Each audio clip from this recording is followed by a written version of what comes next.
Everybody, this is Meera. और हमने कल की क्लास में जाना कि कार्बोहाइड्रेट्स और ट्रेनिंग में हमें क्या खाना चाहिए, कब खाना चाहिए। और आज की क्लास में हम जानेंगे कि प्रोटीन्स क्या है और प्रोटीन्स इन ट्रेनिंग के बारे में हम जानेंगे। So basically proteins is such a vast topic कि वो 5-7 मिनट में खत्म होने वाला है नहीं। But if you have any doubts, any queries regarding protein, please feel free to comment या डीएम करें ताकि eventually I will answer those queries. आज हम जानेंगे प्रोटीन के फंक्शंस क्या है, प्रोटीन के टाइप्स क्या है, उनके सोर्सेज क्या हैं, प्री ड्यूरिंग पोस्ट ट्रेनिंग हमें क्या खाना चाहिए और प्रोटीन के बेसिक रिक्वायरमेंट्स क्या है। So every cell and every tissue of our body requires protein for repair, for recovery. हमारे हार्मोन प्रोटीन्स हैं, हमारे जो एंटीबॉडीज हैं जो इन्फेक्शन से फाइट करते हैं वो प्रोटीन्स हैं। हमारा ब्लड का जो पीएच बैलेंस होता है वो प्रोटीन करता है। हीमोग्लोबिन अगर आपने सुना है तो वो प्रोटीन का एग्जाम्पल है। कार्बोहाइड्रेट्स और प्रोटीन दोनों साथ में हमारे मसल बनाते हैं। तो proteins are the most crucial macronutrients that play a role in so many different functions. But proteins are made of amino acids. So amino acids are called as the building blocks of protein. और amino acids को हम दो तरीके से categorise कर सकते हैं या क्लासिफाई कर सकते हैं। एक है एसेंशियल अमीनो एसिड्स, एक है non essential amino acids. Essential amino acids का मतलब ये है कि वो अमीनो एसिड्स है जो हमारी बॉडी नहीं बना सकती, और नॉन एसेंशियल अमीनो एसिड्स वो है जो हमारी बॉडी इजीली बना सकती है।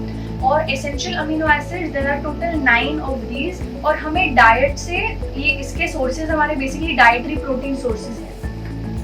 सो प्रोटीन्स इन जनरल के भी अलग अलग कैटेगरीज हो सकते हैं। हम दो कैटेगरीज के बारे में बात करेंगे।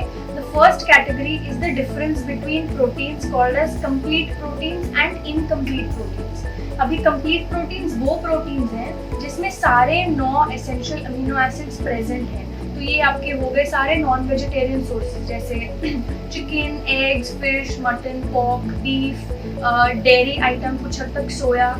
इनमें सारे 9 एसेंशियल अमीनो एसिड्स करेक्ट मात्रा में ऑलरेडी प्रेजेंट हैं। इनको हम बोलते हैं कंप्लीट प्रोटीन्स।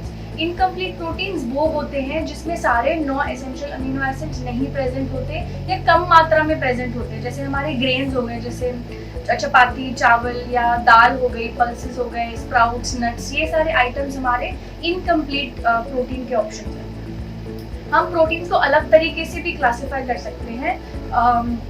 उसकी क्लासिफिकेशन है जैसे एक types of protein is called as slow absorbing protein, और एक type of protein sources are called as fast absorbing protein sources.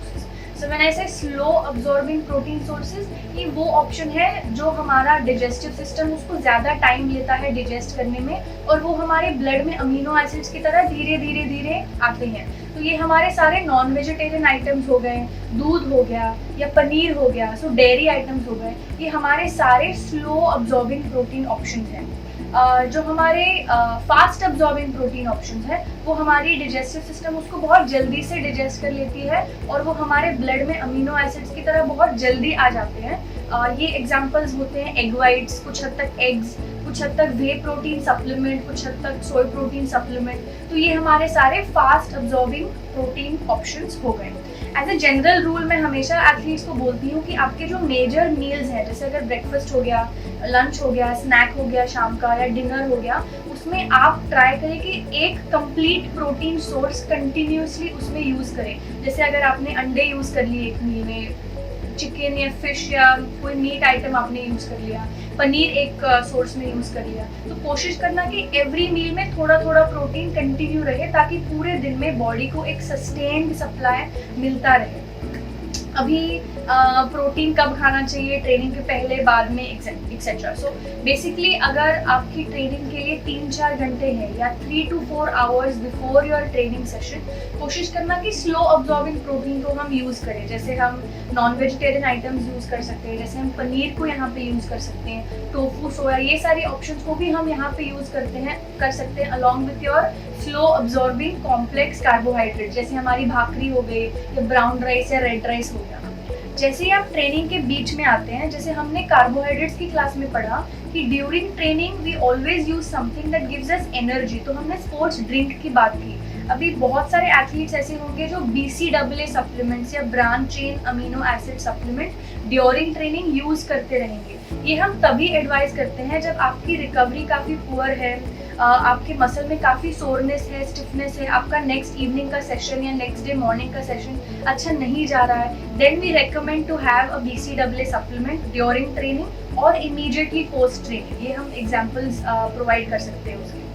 Immediately post training हमें वो प्रोटीन सोर्सेज लेने चाहिए जो हमारी बॉडी काफ़ी जल्दी से डिजेस्ट करे, जल्दी से अब्जॉर्ब कर पाए, ताकि जो ट्रेनिंग के दौरान जितना भी मसल का ब्रेक डाउन या टेयर हुआ रहता है, क्योंकि there are so many contractions during a training session, वो हम उसको जल्दी से रिपेयर कर पाए।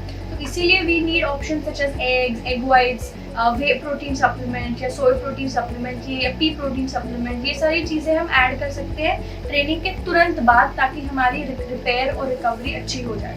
फिर उसके बाद जो आपका मेन मील रहेगा वो ब्रेकफास्ट भी हो सकता है, वो लंच भी हो सकता है, वो डिनर भी हो सकता है। वहाँ पे वापस से एक slow absorbing protein, again any meat option, any paneer option और curd option can be incorporated in that particular meal.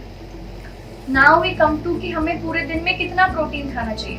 Remember carbohydrates की क्लास में हमने जाना था कि रिक्वायरमेंट्स जो होती है वो बॉडी वेट के हिसाब से होती है। What I am providing to you और telling you is a very generic range. तो protein requirements per day are based on your body weight, which can be anywhere between 1.2 grams of protein per kg body weight per day to approximately 2.6 to 2.8 grams per kilogram of body weight per day।